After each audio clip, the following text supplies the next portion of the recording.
accomplishments, challenges, and stories of women taking away for others and using it to pass on our society. Today, we have gathered to listen and learn from the story of an inspiring woman, community member who is involved. Representative Wetmore is my biggest mentor, and I hope you all find her inspiring and exciting. She is South Carolina District 116 representative, so she works on behalf of citizens living in Kiowa, Seabrook, Foley, and Carnegie County. Representative Wetmore grew up in Charleston, South Carolina, where she attended academic mountain. After high school, she graduated from Princeton University and Vanderbilt University Law School. Despite receiving a significant amount of offers from law firms after law school, Representative Wetmore decided to move out to Charleston to make an impact.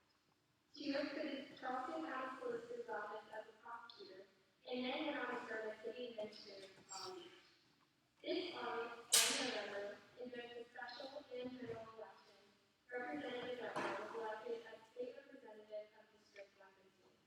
When you go to work with any party, Representative Wetmore is working to fight for racial and gender equality, as well as finding solutions for issues including climate change, animal cruelty, water contamination, hate crime, and more. So I hope you all enjoy.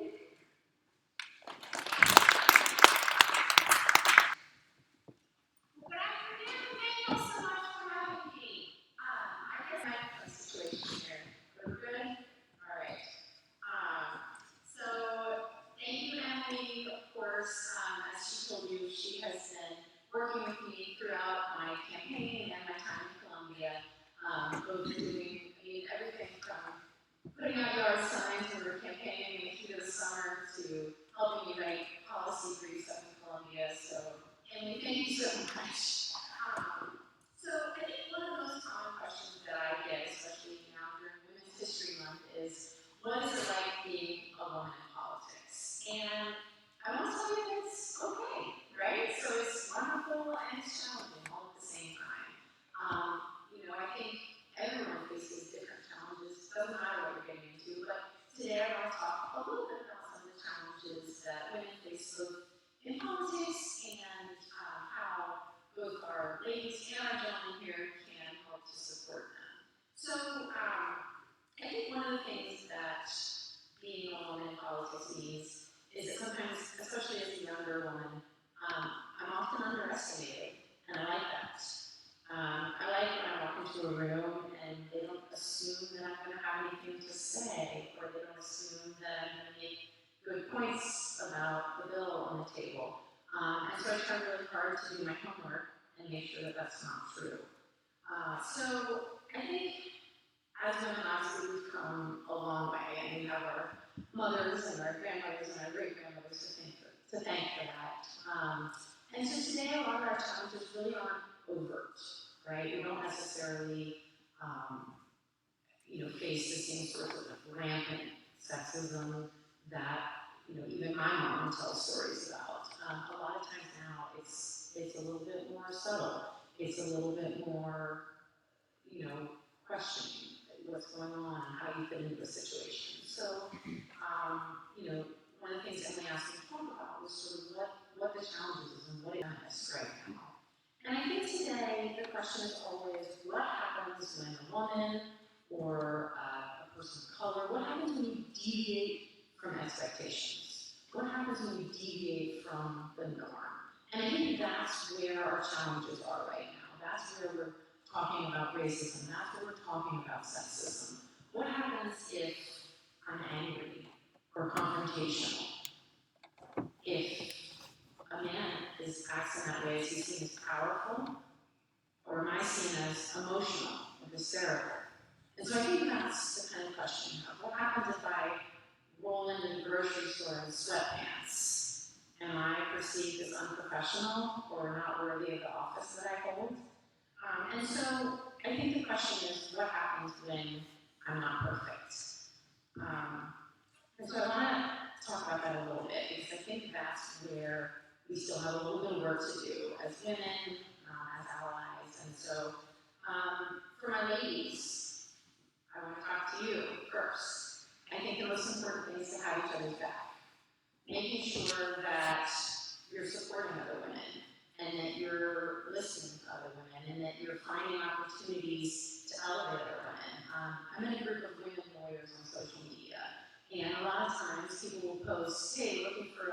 family lawyer to handle divorce up in Greenville, or hey, looking for a criminal attorney to handle a case in Aiken. And we have a rule on that group that we always start by identifying a female lawyer, right? And that's not to say that there aren't wonderful male lawyers that could do the work, but this is a group for women, and we want to have each other's back. So that's one of the first things that I would say is look for opportunities that you can share and make sure to elevate other women into these groups. The second thing I would say is go for it. I think a lot of times as women you might feel like maybe you're not as qualified or you're not as confident to do something, but you are. And so I would say to go for it. Apply for the internship you don't think you can get. Stand up for the issue, the social justice issue that you don't think you'll be heard on. You can't hurt to try, and I think you'll surprise yourself. And the final thing I'll say is don't apologize for taking up too much space or succeeding, for stating your own expectations of how you should be treated. Don't apologize for those things, because you have a right and a responsibility, not just to yourself, but to the women around you and who will come after you to do those things. For my gentlemen, how can you help? What can you do? I think the first thing is to give credit where credit is due. I find myself often in a meeting or even a social setting, and I'll make a joke, but I'll make it more quietly than my husband, and so nobody will hear me say it.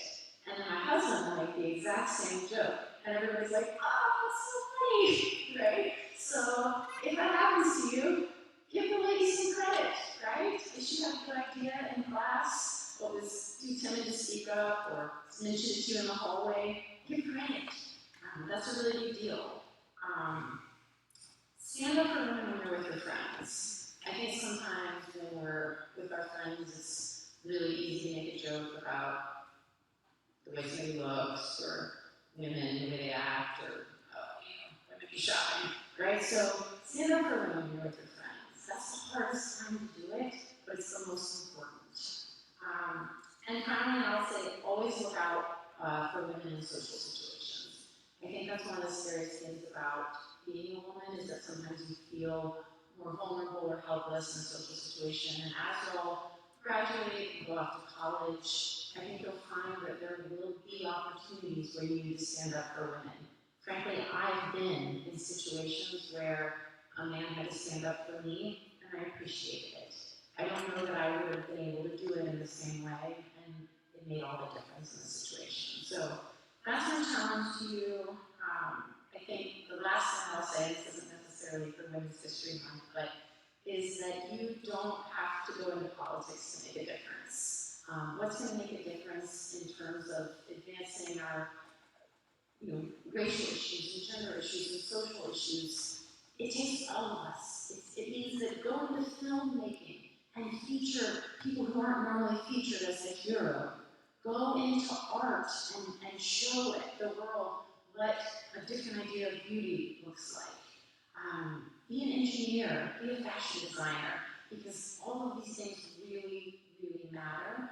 And while I'm really fortunate to get to work in politics on some issues that Emily talked about, and just all kinds of incredible issues that you've probably seen in the news, that's something really make a difference. By the time it makes it to my desk, usually we've missed about 11 opportunities to fix it on the ground first. So that's my challenge to all of you, and thank you so much.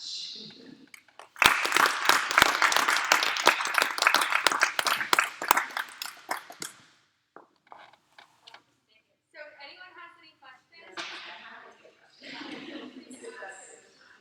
you submitted a question, you can ask it now. You don't ask questions about women's stuff or politics or whatever you want. Yes, sir. Were the odds stacked against you in your district? Yes. So the way that political lines are drawn is unfortunately done through the legislature. And so my district was drawn as a district of the opposite party. Now granted, I think it's changed a lot over the last 10 years since the lines were drawn. But yes, I had to sort of outperform, so I'm a Democrat, and had to outperform other Democrats in my election, and ended up winning by 400 votes. So I think every yard sign and I know some of you actually even came out on election day, so all of that really mattered. Anyone else? I have a question. Yes, ma'am. A study recently came out from the UK that 97% of women have been sexually assaulted or harassed, and 95% of those perpetrators are men. What do you think that we can do about that, or what can men do about that to change that statistic? Yeah, I mean, I am not surprised by that statistic. I think that it's something that I've been through, and I think it's something that a lot of women have been through. And it can be something as small or seemingly unhurtful, but just like when you look at racial issues, it's not so much that we're seeing like big, egregious problems anymore, it's that we're seeing repetitive small problems, and that adds up. And so I think as a woman, it's important that you set boundaries and expectations clearly. Sometimes one of the hardest things to do, especially for me up in Columbia, is to say, actually, I'm not comfortable with that, or no, I'm so sorry, I can't come with you after work for this. And I think that can be really, that can be really hard. You have to set those expectations, but honestly, that's where the men come in. And you have to be there for your friends and women who you don't know very well. And you have to help look out for them. You have to be willing to say, hey man, back up a couple feet. Or, hey, why don't we get out of here? This isn't going as well as it should be. And so I think sometimes it can really matter how much you stand up for your friends and people that you've never even met before. And all of you, within the next, I know some of you are freshmen, sophomores, and juniors, within the next 5 to 6 years, I almost guarantee you that every one of you will be in a situation where you need to speak up, either for yourself or for a woman in the group with you. And so that's the way it's going to change, I think. Do you oppose? Do you oppose exclusion of transgender women by feminist spaces? Yes. So actually, that was a bill that just came through my subcommittee, and I was the lone vote against it. So we had a bill about transgender women and whether or not they would be, it was called the Save Women's Sports Act. And I know certainly that this is a controversial question, and it's not that, I don't think anyone wants abuse of this, right? So neither cisgender women or transgender women want people to be just going out for the women's basketball team for the sake of it, right? Because that's going to set transgender rights back as well. And so what I thought was important to the issue was the fact that the high school league already regulates this. So they have a board set up to participate. You submit an application accompanied by information from a pediatrician, a mental health advocate, and mental health counselor, and an advocate.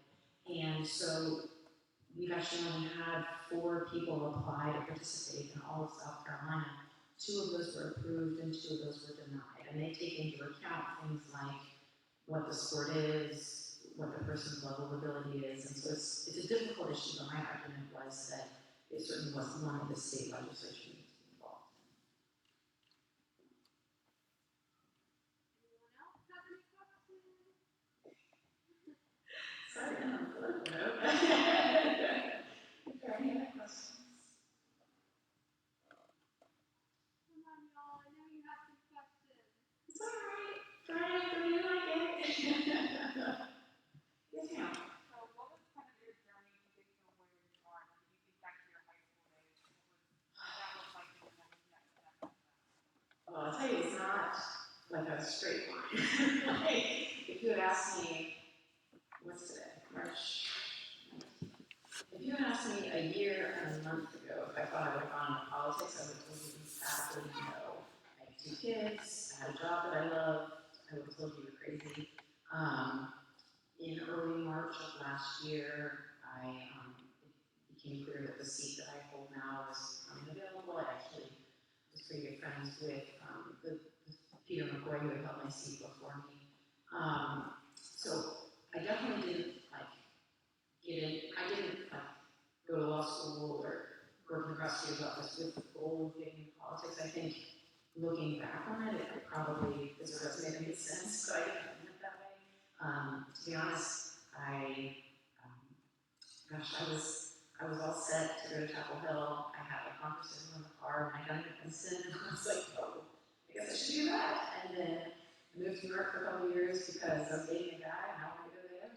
And then I went to law school back south because I wanted to be close to my family. I graduated law school during the recession, and so moving home made a lot of sense. I mean, it's all just been a series of weird coincidences that we sort of made the best of. And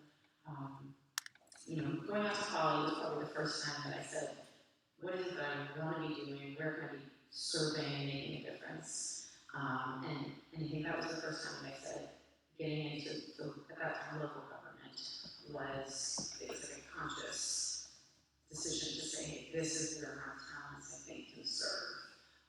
And then from there, getting into state politics was a similar decision. It was not one that I sought out, but one that I felt all of my collective experiences and relationships would enable me to serve effectively.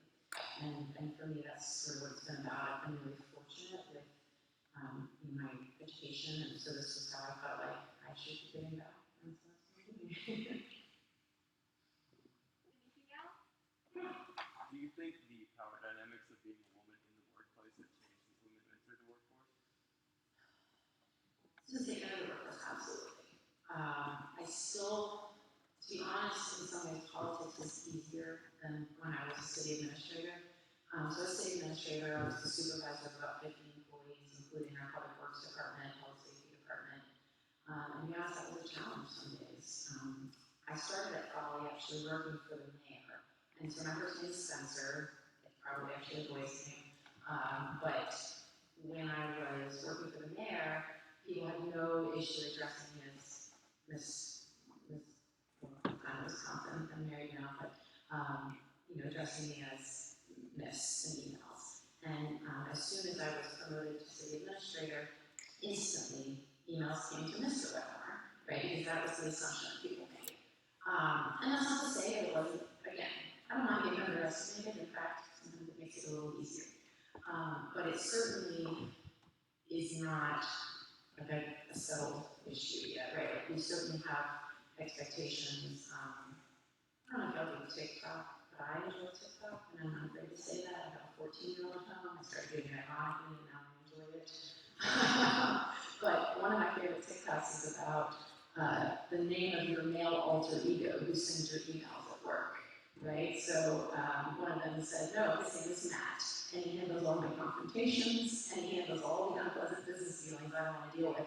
Because the reality is there's still a different perception for women in a confrontational situation or laying out expectations to employees.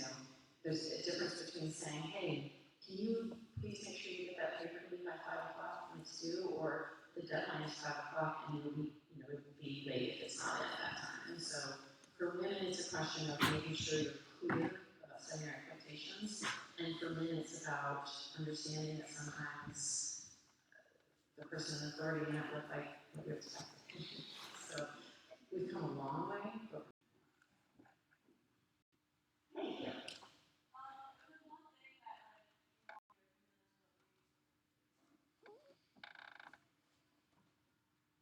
I think just honestly going for it. Like you deserve to be there, even if you don't feel like you do.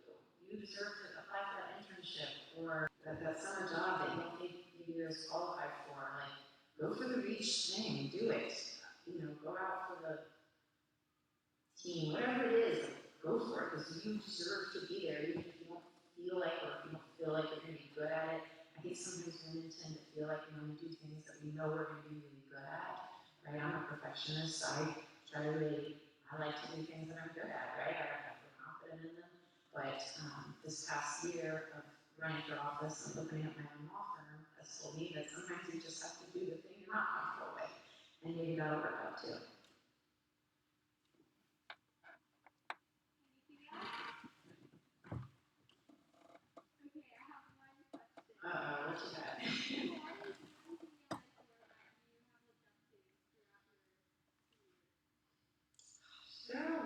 amazing, role models. I mean, this is cliche, but honestly, check out Ruth Bader Ginsburg. How tall was she? I mean, like, this big and soft-spoken and feminine,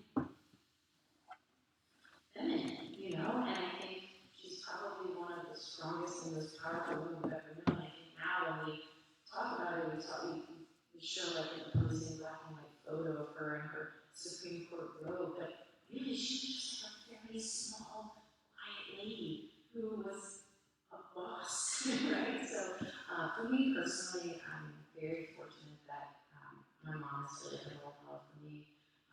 A lot of the things I do have been things that my mom did. She was very involved in the community and still is. And so I've been really fortunate. I grew up with her going to local government city council meetings, and I thought they were terrible at the time. But I realized that it was actually making a difference, and so I've been really fortunate for them that too. Great, so if you don't have any other questions, let's have one last round of applause.